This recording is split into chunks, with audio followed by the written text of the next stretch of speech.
बाजार में आज निफ्टी की मंथली एक्सपायरी पर पूरा दिन बाजार में दायरे में कारोबार होता हुआ दिखा है। देखिए, कारोबार के अंत में निफ्टी करीब 22,550 के लेवल पर सपाट क्लोजिंग देता नजर आया।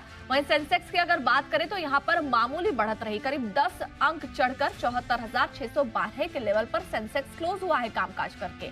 जबकि बैंक निफ्टी में देखें तो कामकाज काफी ज्यादा अच्छा रहा, करीब 135 अंक चढ़ा और 48,744 के लेवल पर यह क्लोज हुआ है। तो आज बाजार में किस तरीके का रहा कारोबार, समझ लेते हैं जी बिजनेस के मैनेजिंग एडिटर अनिल सिंघवी से।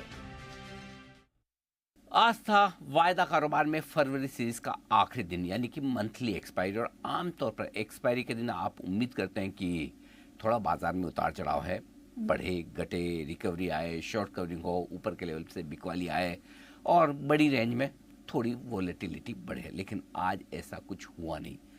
वजह क्या थी और क्या एक्शन रहा, ये समझना बेहद इंटरेस्टिंग है। सबसे पहले निफ्टी लगातार 16वें दिन, एक दिन छोड़ दीजिए बीच में जब 30 पॉइंट ऊपर बंद हुआ था, लेकिन 16 में से 15 ट्रेडिंग सेशन निफ्टी लगातार नीचे बंद हुआ है। आज भी नीचे ही मानिए, क्योंकि थोड़ा ही सही लेकिन 2 पॉइंट नीचे बंद होता हुआ दिखा है।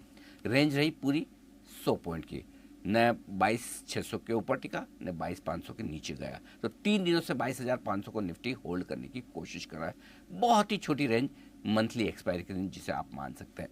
दूसरा रहा बैंक निफ्टी, जहां मजबूती दिखी 135 अंकों की और यहां पर रेंज रही 350 पॉइंट के आसपास की। नीचे में 48,625 पर सपोर्ट लिया और 48,975 पर जाकर रुका बैंक निफ्टी। बैंक निफ्टी आज अकेला मजबूत था पूरे बाजार में। इसकी वजह यह कि आरबीआई की तरफ से ऐलान आया था कि जो बैंक्स एनबीएफसी को, फाइनेंस कंपनियों को लोन देते हैं, जिसपे उन्होंने पहले अतिरिक्त 25 बेसिस पॉइंट का 25% का रिस्क वेटेज जो बढ़ाया था, उसे हटा रहे हैं। इससे ये होगा कि बैंक्स और एनबीएफसी दोनों के लिए फायदे की बात होगी। अब बैंक्स के लिए एनबीएफसी को लोन देना आसान होगा। इस खबर के दम पर बैंक निफ्टी अकेला था जो मजबूती के साथ बंद होने की कोशिश करता हुआ दिखा। सेंसेक्स देखिए, 74,000 का सेंसेक्स सिर्फ 10 पॉइंट ऊपर बंद हुआ, लेकिन असली दर्द निफ्टी, सेंसेक्स और बैंक निफ्टी के बाहर था। Mid cap share 1.25%, small cap share 0.25%, यहाँ कहीं कोई राहत का संकेत नहीं है। और आज तो जिस तरह की पिटाई हुई मिड कैप शेयरों की, पूछे मत। जहाँ एक और बैंक्स और एनबीएफसी शेयर तेजी से दौड़े, मिड कैप एनबीएफसी काफ़ी मजबूत थी। वहीं दूसरी ओर जो वायर और केबल वाली कंपनियां हैं वो तेजी से टूटी, जिसमें KEI industries, RR cable, Havells और पॉलीकैब जैसी कंपनियां बहुत तेजी से टूटी और इसका असर mid cap small cap index पर भी काफ़ी पड़ता हुआ आज नज़र आया। तो उनके लिए दिन खराब था। ओवरऑल 28 साल बाद ये ऐसा हुआ है कि जब लगातार 5 सीरीज निफ्टी नेगेटिव बंद होता हुआ दिखे। 1996 में पिछली बार ऐसा हुआ था और अब जाकर वापस होता हुआ दिख रहा है। इससे आप अंदाजा लगा सकते हैं कि बाजार का मूड माहौल कितना खराब है इस वक्त। कल से नई सीरीज की शुरुआत होगी। 16 स्टॉक आज वायदा कारोबार में आखिरी दिन था। कल नई सीरीज में 5 नए स्टॉक वायदा कारोबार में शामिल होंगे। लेकिन ओवरऑल अगर आप देखें तो बाजार का मूड माहौल काफ़ी ख़राब है।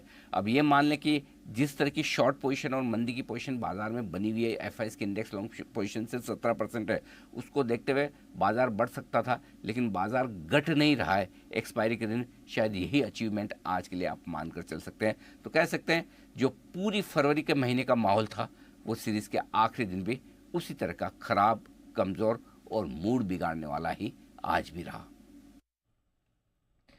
तो ये था बाजार का हाल, लेकिन अब डिटेल में समझ लेते हैं कि कौन से शेयर में रहा एक्शन और कौन से शेयरों ने बाजार को गिराने का काम किया। नेहा आनंद से।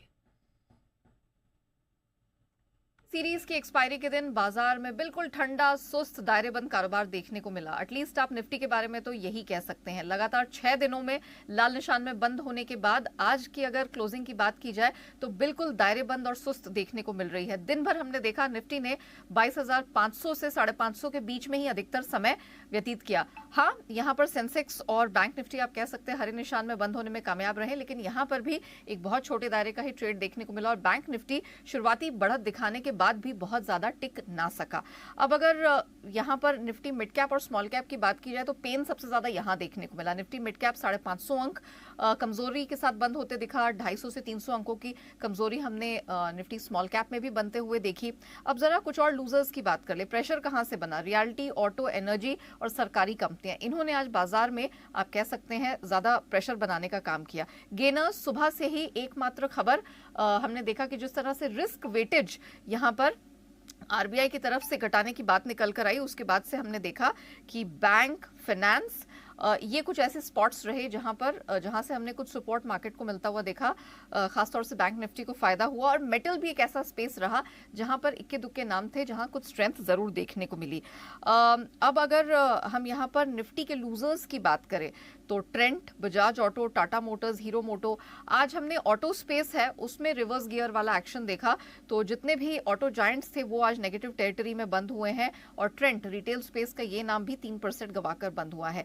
गेनर्स में एक लाइन से सिर्फ और सिर्फ बैंकिंग और एनबीएफसी के जो दिग्गज हैं वही नाम शामिल रहे। श्रीराम फाइनेंस मजबूती के साथ खुला और दिन के दौरान भी यहां स्ट्रेंथ रही, 5.5% मजबूत रहा। बजाज ट्विंस में 2.5 से 3.25% की मजबूती दिखी।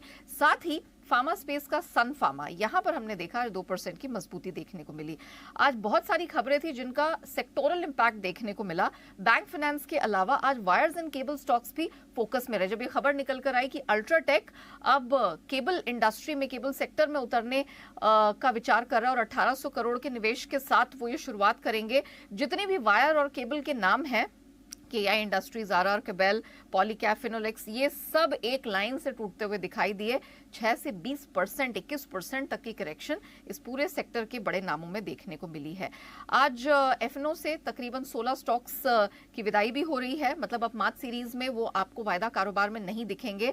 तो उसके चलते जो स्टॉक्स निकल रहे हैं, कोरोमंडल, नवीन, पीवीआर, जेएनएफसी, इसमें हमने देखा 1 से 11% तक की कमजोरी देखने को मिली। कुछ और टॉप लूजर्स में देखा जाए तो विजय डायग्नोस्टिक्स, अपार industries, INOX wind, PVR INOX, ये कुछ एक नाम रहे जिनमें 6 से 9% की कमजोरी दिखी। हालांकि इस मार्केट में आप कह सकते हैं मिड और स्मॉल कैप स्पेस के भी कई नाम रहे जो हरे निशान में बंद होने में कामयाब रहे। क्रेडिट एक्सिस ग्रामीण, पिछले ट्रेडिंग सेशन में भी इसमें अच्छी स्ट्रेंथ थी और आज भी हमने 13% का जबरदस्त उछाल देखा। ईयू स्मॉल फाइनेंस, इसको हमने देखा बैंकिंग, एनबीएफसी की पॉजिटिव खबर का फायदा मिला।